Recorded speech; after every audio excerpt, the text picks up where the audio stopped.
hari ibintu maze iminsi ndi kumva, ah, umushumba wa ADPR witwa Uwambaje, ambabarire nazumva kino kiganiro ntabwo mutinyutse narwo nubatse amavuta ye, ndetse n'abana bakozi b'Imana benshi twagiye twumva mu itangazamakuru, muri za social media, ku maradiyo cyangwa se andi atandukanye, tukumva baravuze ngo bagikuzimu.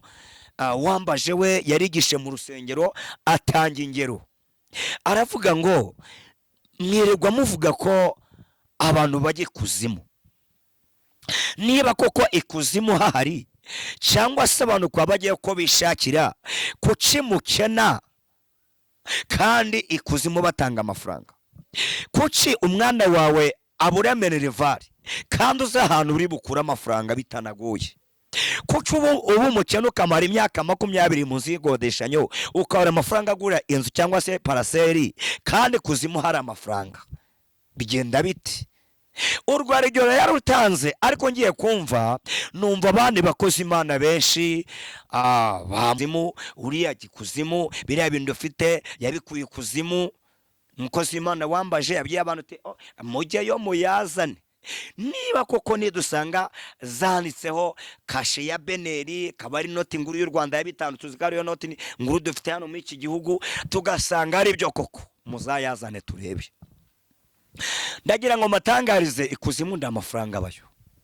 Kandi rero niba anabayo, abantu bakajya kuyashyikira, ngewe icyonse nuko nzi ko amafaranga akorerwa muri banki nkuru y'u Rwanda i Kigali hariya.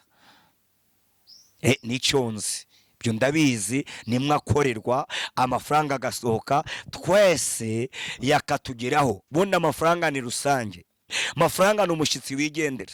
Yageze wanjye aransuhuza, ngayakoresha imyakoresha, akandengaho, akazi iwawe, akavi iwawe, akajya kwa runaka, yava kwa runaka, agatembera, sinzi ngo atangirira he, agarukira he. Cyakora nzi ko atangirira muri banki nkuru y'u Rwanda Beneri, niho atangirira, niho bayatunganiriza. Bone yatugezeho abare yacu twese. Iyo hageze ndodesha n'ifomo y'umwana, ngayahereza umutayeri, umutayeri nawe akajya kuyagura ibitambaro. Ikuzimu n'imitungo ivi kuzimu, iyenda biterwa naho ukomora amafaranga, biterwa naho ukomora bwa butunzi. Ubutunzi ufite wabukuye hehe? Kuko wowe ungurikira, niba ufite imodoka, uzinzira byaciyemo kugira ngo ugure ya modoka, urayizi. Niba ufite inzu, uzinzira byaciyemo kugira ngo ugwize y'amafaranga, wubake yanzu cyangwa se ugure yanzu. N'ibindi byose wagezeho, n'iyi shati nambaye, nzinzira byaciyemo kugira ngo njyewe nshobore kuba nyambaye uyu munsi.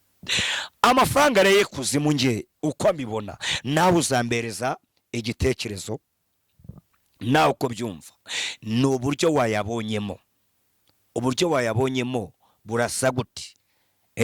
Ese wabonye amafaranga ugambaniye mugenzi wawe, bamuca umutwe, baguha miliyoni 500. Kubasuza mu izina ry'umwami wacu Yesu Kristo, amahoro y'Imana nabare namwe cyane. Ni akagaruka kuri ndi Umukristo TV, uwo mureba imbere ya kamera ni Pastor Labani, umukozi w'Imana cyangwa se umwana w'Imana. Reka dusuhuze bene data muri mu Rwanda, bene data muri mu mahanga hirya no hino hatandukanye, Burayi, Amerika ndetse Aziya yose, abantu mwese mushobora kumva ururimi rwacu rw'ikinyarwanda. Reka tubabwire ngo imbabazi z'Imana zikomeze kubana namwe cyane. Turabakunda, niyo mpamvu twongeye kugaruka kuri ndi Umukristo TV kugira ngo twongere tuganire ku jambo ry'Imana, bityo Uwiteka rushe guhabwa icyubahiro. Indego tugiye kuganiraho iravuga ngo ese ikuzimu ni he? Ikuzimu twumva abantu bavuga, ikuzimu Bibiliya ivuga, ahantu twumva ngo abantu bavuye ikuzimu, hari ahantu haba ari hagana he? Nicyo kintu nifuje kugira ngo tuganireho, ubwo rero reka tubanze twiragize Imana kugira ngo umwuka wera w'Imana abe hafi yacu muri uyu mwanya. Mana data wa twese udukunda, turagushimiye, izina ryawe niryubahwe, wakoze imirimo n'ibitangaza ubana natwe. Mana turakunezerewe cyane, izina ryawe nirahabwa icyubahiro. Data mwiza mudukunda, nsengeye uyu mushiki wacu n'umwene data bazakurikirana ikiganiro cyacu kuri Ndi Umukristo. Data wa twese mwamuraho, reka mbaturireho umugisha w'Imana kugira ngo uyu mugisha ubane n'abana bawe, mbabasize Imana zigumane nabo kugira ngo izina ryawe rishimye, kuko uri Imana igitangaza. Ngagumana natwe muri byose, turinde muri byose, ubwo duciye bugufi wowe ushyirwe hejuru, kuko uri Imana igitangaza. Nugumane natwe, umve gusenga no gusaba kwacu ndetse no gushima kwacu, niko twiragije Imana mu kiganiro kubwa Yesu Kristo umwami wacu. Amen, amen, amen, amen. Turabakunda kandi Imana ikabakunda kuturusha. Ngarutse rero kwa aya masaha cyangwa se mu kwezi cyangwa se ko uyu munsi ngira ngo tuganire ku bintu maze iminsi nibaza. Birashoboka ko ibyo maze iminsi nibaza nawe wabyibaza, ariko hagati aho ndagira ngo dutange itangazo. Niba ikiganiro cyakuryoheye kumva kimeze neza, ujye ugisangiza inshuti yawe kugira ngo nayo yunguke. Sadipa ko ino TV ya Ndi Umukristo nawe uyumve ngo izina ni ry'umuntu, ni Ndi Umukristo, ndabwo ari Pastor Rabani uburiho yiyamamaza. Oya, huko turi hano kugira ngo twamamaze ubutumwa bwa Kristo. Kino kiganiro rero ubugomba kugisharinga mwene data w'Umukristo kugira ngo nawe arusheho kuduha ibitekerezo, kandi ikindi cya gatatu ukaduha komenti, ukaduha inama, katubwira ati nyamara hano mwahindura. Ngubu hari mwene data w'i Burundi nakunze cyane ku kiganiro nasohoye umunsi w'ejo, yangiye ati pastor wabikora gutyo ukabikora gutya ngo umushumba, kandi Imana iri kuzamura isizamufitamo iki gihe gukoresha mikrofone ebyiri, ndaho byagaragaye neza. Ariko kandi nagira ngo tubyire abakunzi bacu, hari ibintu byinshi biba bikibura kugira ngo tunoze neza umurimo w'Imana mu ikoranabuhanga, ariko turashimira Imana aho igejeje iri gukora, n'ibindi nabyo bizagenda neza.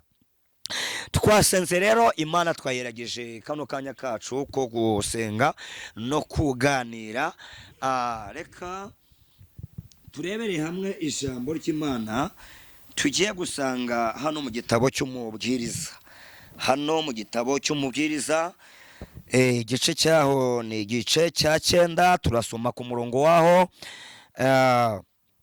wa 10. Gice ni 9, turasoma ku murongo waho wa 10. Hari amagambo meza cyane ngira ngo tuganire, bityo nawe uzatwungura igitekerezo cyangwa se utwungure inama. 9 ku murongo wa 10 aratubwira ngo umurimo wawe wose werekejeho amaboko yawe ukorane umwete, kuko ikuzimu aho uzajya nda mirimo nda n'imigambi uzahabona, haba no kumenya cyangwa ubwenge. Mwakire neza ijambo ry'Imana. Iri dusomye ni ijambo ry'Imana dusanze mu gitabo cy'Umubwiriza 9 ku murongo wa 10. Haratubwiye ngo umurimo wawe ukora uwukorane umwete, ndetse niba uherekeje n'amaboko ubikorane umwete. Kandi barangije atubwira ngo kuko aho uzajya ikuzimu, icyambere bahavuze nda mirimo nda n'imigambi uzahabona, haba no kumenya cyangwa ubwenge. Hari ibintu bine bahavuze. Icyambere nda migambi bikuzimu, icya kabiri nda kumenya biba ikuzimu, icya gatatu nda bwenge buba ikuzimu, ndetse n'imirimo. Nda mirimo ibikuzimu, nda migambi, nda kumenya, nda n'ubwenge. Aha ni ikiganiro cyanjye gishingiye njyewe nawe wundeze amatwi kuri telefone cyangwa se kuri TV, aho ngaho mu rugo cyangwa se kuri mashine, aho binyura hose kugira ngo ushobore kudukurikirana. Niba bino bintu bine byaravuze ku bijyanye n'ikuzimu, kandi uyu kino gitabo cy'Umubwiriza ni cya muhungu wa Dawidi witwa Salomo. Salomo uyu nguyu dusanga Imana yaramuhaye umwuka w'ubwenge, agira ubwenge, ndetse Bibiliya imuvugaho ko nta wundi munyabwenge mu isi yigeze uboneka nka Salomo. Salomo we ubwenge bwe yabuhawe n'Imana, amaze kubuhabwa n'Imana, Imana imuha n'icyubahiro, Imana imuha n'imbaraga no gukomera bigendanye n'uburyo yari yatangiye ashaka Imana kandi yegera Imana. None bene data namwe bashiki bacu, hari ibintu maze iminsi ndi kumva umushumba wa ADPR witwa Uwambaje, ambabarire nazumva kino kiganiro ntabwo mutinyutse ndarwo n'ubotse amavuta ye, ndetse n'abantu bakoze Imana benshi twagiye twumva mu itangazamakuru, muri za social media, ku maradiyo cyangwa se ndatandukanye, tukumva baravuze ngo bagikuzimu. Uwambaje we yarigishe mu rusengero, atanga ingero, aravuga ngo mwirirwa muvuga ko abantu bajya ikuzimu. Niba koko ikuzimu hahari, cyangwa se abantu kwa bagiye ko bishakira, kuki mukena kandi ikuzimu batanga amafaranga? Kuki umwana wawe abura minervari kandi uzi ahantu uri bukura amafaranga bitanagoye? Kuki ubu umukene ukamara imyaka 20 mu zigodeshanyo ukabura amafaranga agura inzu cyangwa se paraseri, kandi kuzimu hari amafaranga? Bigenda biti?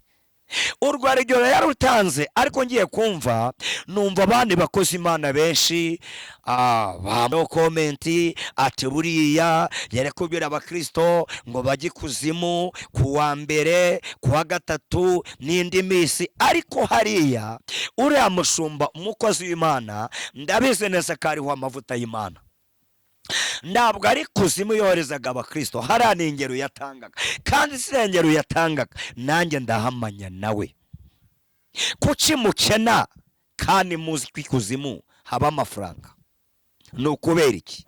Kuko umwana we bamwirukana akarinda igihe arata ishuri kandi afite ubwenge, uzi ahantu urajya gushyikira amafaranga bitakugoye kubera kutajyayo. Bibiliya yavuze iki rero? Yavuze ngo ikuzimu nda migambi. Kwanza icya mbere nda mirimo, icya kabiri nda migambi, ndakumenya, nda n'ubwenge. Nje uko mbyumva ikuzimu, cyakora ngendeye ku ijambo ry'Imana hano ku gitabo kuri Bibiliya itwereka ikuzimu kandi ikatwereka n'ijuru, cyangwa se ikatwereka ubugingo, ikatwereka na Gehonomu cyangwa ikuzimu cyangwa mu muriro. Bibiliya ibivuga ukwinshi. Icyakora nemera ko ikuzimu habaho, kandi niba nemera ko ikuzimu habaho, ngemera ko n'ijuru ribaho. Ibyo bintu byombi birahari. Cyakora bikavuga ngo aha nahateganijwe kuzaba abandi iteka ryose. Kuko hari ukuba icyo bivuga ngo gucirwaho iteka. Gucirwaho iteka ni ukubaho ubuzima bw'ikuzimu utandukanijwe n'Imana. Bibiliya nanone kongera ikavuga ngo ni umuriro utazima. Uriya muriro utazima uzahora uri kwaka kugeza iteka ryose. Natwe abazaba bagiye mu ijuru, natwe tuzabaho iteka ryose tubanye n'Imana, twemanye na Kristo, Uwiteka agahabwa icyubahiro. Nshuti z'Imana kandi nshuti za Yesu, ndagaruka ko abakozi b'Imana bagiye bavuga ngo ikuzimu. Nyakubahwa Dr. Apotre Paul Gitwaza bamuvuze inshuro nyinshi bavuga ngo ajye kuzimu. Niba ajye kuzimu niwe ubizi n'Imana ye. Ba Pastor Mignone mumbabara akoze Imana simbatinyuka, nuko iyo babavuze mbabara, ngababara cyane. Nono ikindi ngatungurwa n'ababavuze. Ababavuze nabo ni abakozi b'Imana. Nshuti z'Imana kandi nshuti za Yesu, niba dukorera Imana imwe yera yaremye ijuru n'isi, akaba ariyo dukorera, kuko ubona ko mugenzi wawe gikuzimu, ngiye hari ibintu bijya bintangaza. Umuntu wese wazamutse bamutwerera ikuzimu. Umuntu wakoze ibitangaza bihambaye bavuga ngo ko yabikuye ikuzimu. Yemwe ne data na mshiki wanjye undeza amatwi, hari ko wazasanga ikuzimu tuzi ko hayobowe na Satani, ko wazasanga Satani ari udomina. None tuvuge ko Satani niwe uzamura abantu, Satani niwe utanga imigisha, abantu bakubaka ama etaje, bakagura amamodoka. Imana yo ndabyishoboye gutanga? nje mbamya n'umutima wanjye, Imana yacu dukorera ishobora byose, ishobora byose. Niyo nyiri ubutunzi, niyo nyiri ububasha. Uwo yazamuye arazamuka, uwo yamanuye aramanuka. Uwo yazamuye arazamuka, uwo yamanuye aramanuka, kandi ni koko akamanuka. Ntihazagira umuntu wongera no kumwibuka ko yigeze gutumbagira. Imana yacu rero, nje kure kote yanjye, imbaraga nyizeyeho, ubwenge nyizeyeho, nzikari yizamura. Yaguhaye ndawakwaka, kimwe nuko yakwatse ndawaguhereza. None rimwe na rimwe ugasanga abantu, mukozi Imana yazamuye, mukozi Imana Imana yasize amavuta, agatumbagira, agatangira gusengera indwara zigakira, akirukana abadayimoni, agakora ibitangaza mu izina rya Yesu. Ugasanga abantu bari kuvuga ngo biriya bitangaza ni by'ikuzimu. Ndabiyamye rwose, ndabiyamye, yemye bakozi b'Imana, yemye bana b'Imana. Bibiliya iravuga ngo abana b'isi ni abanyabwenge kuruta abana b'ijuru. Twebwe singunda gufana amakipe cyangwa se yano makipe akina imipira, sinanazi menshi, nziza za Rayon Sport na za Arsenal. Hari abafana bazo nibo babimenya. Njyewe wumvana ni Kristo ndawundi, umbashije inguni zimwe rimwe za Kristo, imikorere ye niyo nakubwira. Buriya rero umuntu wese afana ikipe akorera. Iyo uvuze ngo Stan ni ukora biriya, uvuga ngo Stan ni ushoboye biriya, buriya ni uri umufana we. Ariko niba uri umufana w'Imana, niba uri umwana w'Imana, nyine izere ko Imana ishoboye. Izere ko Imana ishoboye, izere ko Imana ikora imirimo n'ibitangaza, izere ko Imana ndahana itakura umuntu, ndanakura itamugeza. Izere ko imbaraga zose uko zaba zikomeye kose, iyo zitari iz'Imana ziba zipfuye ubusa. Hano ku isi hari abanyembaraga, turabizi, hari abanyembaraga rwose bakubita bamaze kudomina, ariko niba ibyo bintu hatarimo ukuboko kw'Imana, Imana itarabazamuye, bazamanuka uko byagenda kose. Reka nze ngaruke ku ijambo ikuzimu. Ikuzimu Bibiliya yarahavuze, ariko imaze kuhavuga isa naho yerekana ko ndakiza kiri ikuzimu. Ndakiza kiri ikuzimu habe n'iki kimwe. Ibyiza biri mu ijuru, ibyiza biri mu bwami bw'Imana isumba byose. Iyo ruri umukozi w'Imana, rumuvuga butumwa, ugatangira ngo uriya gikuzimu, uriya gikuzimu, biriya bintu ufite yabikuye ikuzimu. Umukozi w'Imana wambaje yabwiye abantu ati mujyeyo muyazane. Niba koko nidusanga zanditseho kashe ya Beneri, kaba ari noti nguru y'u Rwanda ya 5, tuzi ko ariyo noti nguru dufite hano muri iki gihugu, tugasanga ari byo koko, muzayazane turebe. Ndagira ngo matangarize ikuzimu nda amafaranga abayo. Kandi rero niba anabayo, abantu bakajya kuyashyikira, ngewe icyonzi nuko nzi ko amafaranga akorerwa muri banki nkuru y'u Rwanda i Kigali hariya. Nicyonzi byo ndabizi, nimwe akorerwa, amafaranga agasohoka, twese yakatugeraho. Bundi amafaranga ni rusange, amafaranga ni umushyitsi wigendera. Yageze wanjye aransuhuza, ngayakoresha imyakoresha, akandengaho, akazi iwawe, akava iwawe, akajya kwa runaka, yava kwa runaka, agatembera, sinzi ngo atangirira he, agarukira he. Cyakora nzi ko atangirira muri banki nkuru y'u Rwanda Beneri, niho atangirira, niho bayatunganiriza. Bone yatugezeho abare yacu twese. Iyo ahageze ndodesha n'ifomo y'umwana, ngayahereza umutayeri, umutayeri nawe akajya kuyagura ibitambaro.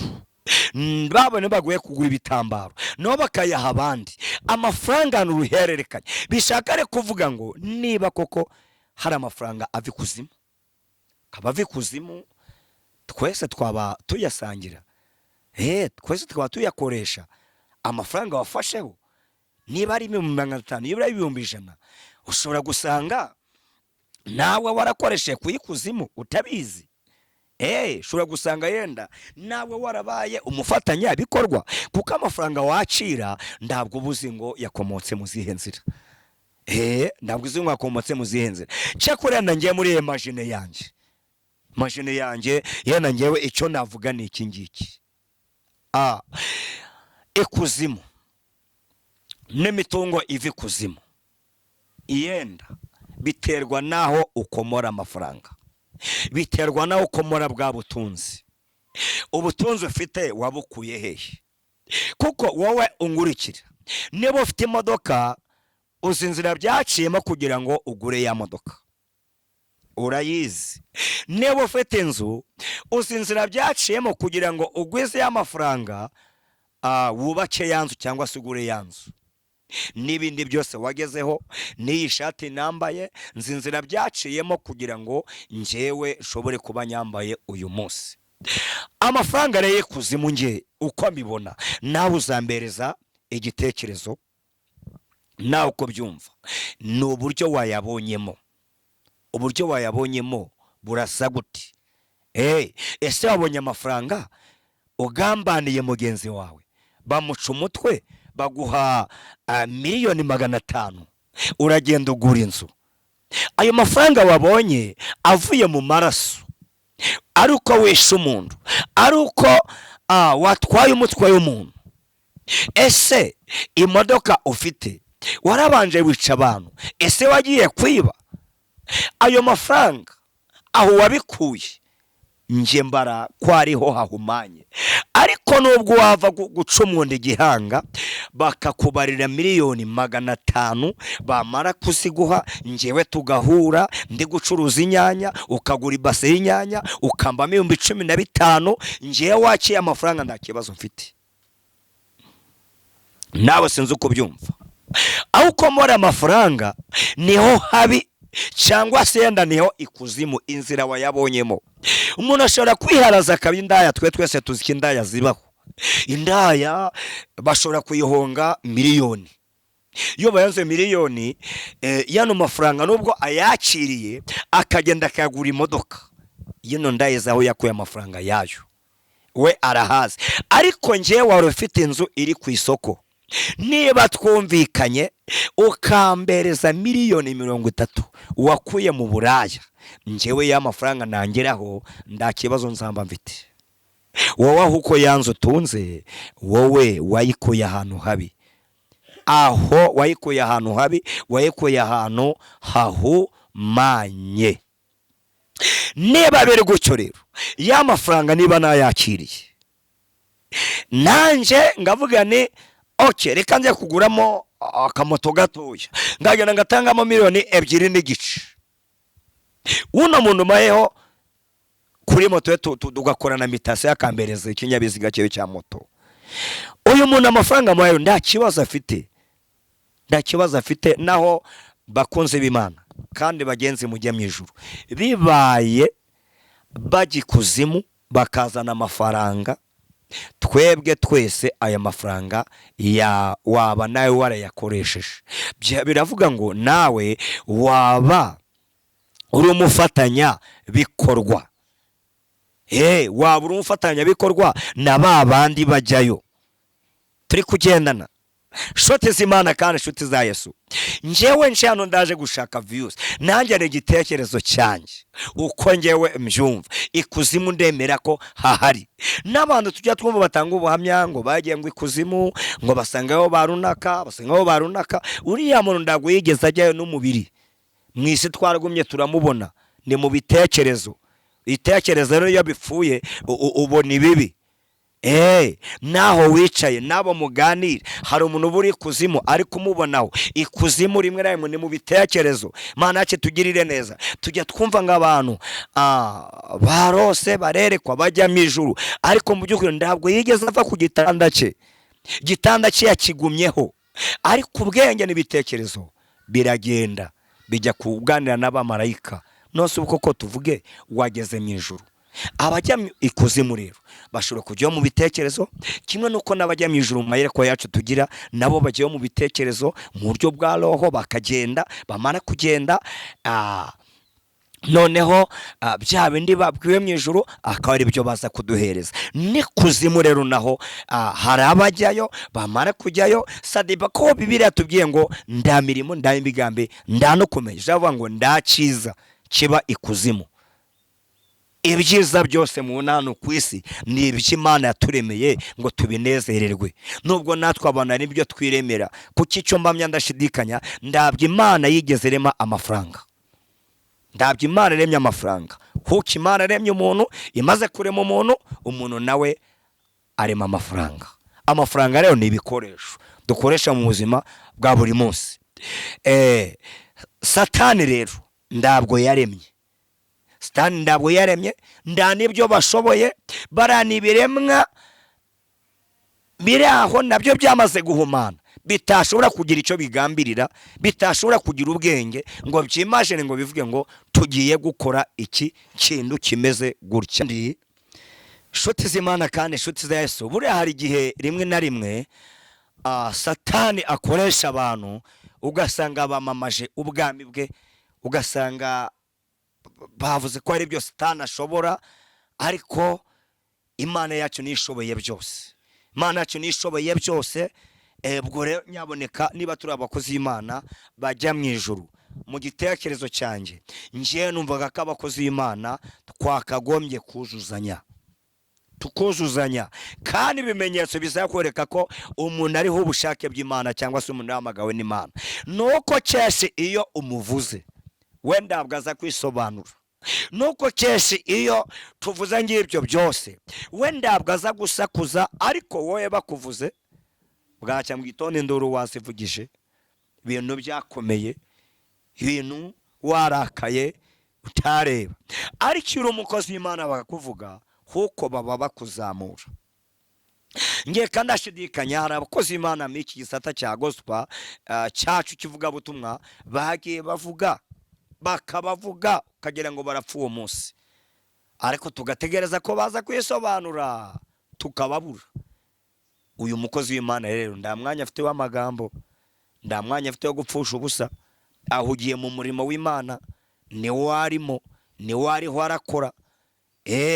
Uyu keshe ndago muzamona ngaje kwisobanura, reka wasahugira mu murimo w'Imana igihe kizasobanura bya bindi bavuze. Kandi yuvuze umukozi w'Imana bivuga ngo haba hari indera yamaze kugusumbya. Bona umuntu usumba, umuntu wamaze umuntu uri hejuru yiwe, ntabwo wamuvuga sibi. Na rimwe Satani agukoresha, yamara kugukoresha ukamuvuga kugira ngo yongere amanuke aze kuri esikariye yawe, aze kuri esikariye yawe kugira ngo wongere umumanure. Niyo mpamvu rero nshuti z'Imana kandi nshuti za Yesu, ndemera ko ikuzimu habaho, Bibiliya irahavuga. Kandi hari n'ahandi ngo abadayimoni bigeze basaba Yesu ngo yibajugunye ikuzimu, huka bajugunyire mu ngurube. Barana abadayimoni bari babisabye, zirangurube nazo zimaze kujyamo abadayimoni, byarangiye zeroshye mu nyanja, aho hararangiye. Buriya zirangurube tayari zari zigeze mu rupfu cyangwa se zigeze ikuzimu. Uwavuga gutyo ndabwo yaba yibeshye cyane. Niyo mpamvu rero nshuti z'Imana kandi bagenzi turi kujya mu ijuru, niba na mugenzi wawe yabwirije agateshwa ka kantu k'ikosa yabonyemo, wiga kuririza ngo abari kugaragaza ngo yavuze nabi. Hoya, huka abakozi b'Imana twagakwiye kubakana, twamara kubakana tugasengerana, kuko uteshwa ni uwabyinye, usitara nuwashyize ibirenge mu nzira aragenda. Iyo turebye abakinnyi b'imipira, uwatsinze ibitego byinshi ni nawe uba warahushije kenshi umupira. Muri urugendo rwo kujya mu ijuru, muzirikane ko ni urugendo rusaba kwitonda, ni urugendo rusaba gukomezanya, ni urugendo rusaba gukundana, ni urugendo rusaba kugira ngo umfate ukuboko, ngo ufate ukuboko, kuko nda mugabo nzigira. Hariho abantu mubereyo kureba amakosa gusa, mukareba amakosa kuza niba ari mureba ari amakosa yonyine gusa, ukumva ikiganiro umuntu yateshejwe ugatangira ukahakuririza ati dore aba yavuze gutya, aba yavuze gutya, aba yavuze gutya. Nshuti z'Imana kandi nshuti za Yesu, ndawe utakosa, ndano utavuga nabi, ariko byibuze niba ari naho navuze nabi ngwino ngosore, ariko were kujya kunyanika. Turi mwisi, Paul yavuze ngo turi mwisi dufashe igihe mu ntambara. Ibyo bimenye, Satani warasa uriya nawe yagushobora. Nje hari abantu njyamo na mu buzima babaye indwari Imana yakoresheje, ariko na Satani ndiyasiba kubagerageza, ariko Imana irakomeza irabazamura. Imana irakomeza irabazamura, ibaha imbaraga. Apotre Paul Gitwaza ndaramumenya, numvaga rwose ko ari umuntu shitani iraho, ariko maze kumumenya ngurikiranya amakuru ye, imigendere ye, ndavuga ngo ahuko icamba abakozi b'Imana twese abakorera Imana tukagira ubushake ngubu, tukagira ubuhamya ngubu, tukagira umuhamagaro ngubu, tukagira ishyaka ngiri. Ariko ibyamushindege ni byinshi, ibyamunanije ni byinshi, ndahantu na hamwe negeze numva asa kwisobanura. Buriya niba ari umukozi w'Imana bavuzwe, uyu mugabo afashe umwanya wa mbere. Ariko nanone niba mu bakozi b'Imana hari umuntu Imana yakoresheje nanone bihambaye, nawe ari mu bantu ba mbere. Buni muri gospel mivuga butumwa hari abantu nubaha. Uyu mugabo ndamwubaha, Dr. Paul Gitwaza. Undi nubaha ni umupastor, umushumba w'umudamu wo muri Omega. Omega, itorero rya Omega ribi Kigali handi Kagugu. Uyu mushumba ndamwubaha cyane, aharido mukoreye amasari rwose, niyubahwe. N'abantu bafite ibigwi Imana agiye ikoresha, na niyumviye n'ubuhamya bwabo. Undi ni Antoine Rutayisire, nawe ahuri dore ubahwa rwose, ndabubaha. Nubwo Satani adasiba kubagabaho ibitero, ariko nanone tubona imirimo y'Imana, Imana iba yabakoresheje. Hari n'abandi ndavuze, ndabona umwanya wo kuvuga, ariko nimwubahwe, mukorere Imana, mugendane n'Imana. Imijugujugu ndizabura, natwe turimo turaza turi kugera ikirenge mu cyanyu. Kandi nanone urwego umuntu agezemo ni narwo rwego ageragerezwamo. Niba ukurikirwa n'abantu 100,000, gakurikirwa n'abantu 50,000, menya ngo muri babantu bose harimo abazaza ari ikigeragezo. Cyakora bikavuga ngo hahirwa umuntu wihanganira ibimugerageza, ngo kuko namara kwemerwa azahabwa ikamba ry'ubugingo ritangirika. Njyewe rero ndimo niganirira anje nawe ku bintu bijyanye n'ikuzimu. Abantu bicara bavuga umuntu yatumbagiye, yubatse inzu, yavuye ikuzimu, yaguze imodoka nziza, yavuye ikuzimu. Donge ibintu byose byiza ni ibya Satani, ni ibyavuye ikuzimu. Ubwo rero ngavuga ati mwitonde, Imana yacu niyo yivugiye ngo ndakenesha kandi ngakenura, niyo yivugiye ngo ndamanura kandi ngazamura, niyo yivugiye ngo shira ikuzimu kandi ngakurayo. Imana niyo nyiri ubutunzi bwose, Imana niyo nyiri bushobozi bwose. Ubwo rero ahantu ukure imitungo, aho wakuye madamu wawe urahazi, aho wakuye yanzu ufite urahazi, aho wakuye ya modoka urahazi, aho wakuye rya koti ryawe urahazi, inzira wakuye mariya amafaranga, uburyo wayabonyemo, niho kuzimu, niho habi, niho hahumanye. Ngiye nicyo nakwibwirira, niho hahumanye, kuko twebwe twese dukura ubushobozi ahantu hatandukanye. Ushobora no kuba umukozi wa leta wicaye muri iyo ofisi, ariko ukavuga ngo nshaka kugura imodoka, kabere ukahinduramo 5, turi kugendana. Ubwo ngubwo ni uburiganya. Ubwo buriganya rero, iyo mitungo wakuye mu buriganya nyine wayikuye ahantu habi hahumanye. Naho amafaranga, sinzi niba haba amafaranga y'ikuzimu, hakaba n'amafaranga yenda yo mu ijuru.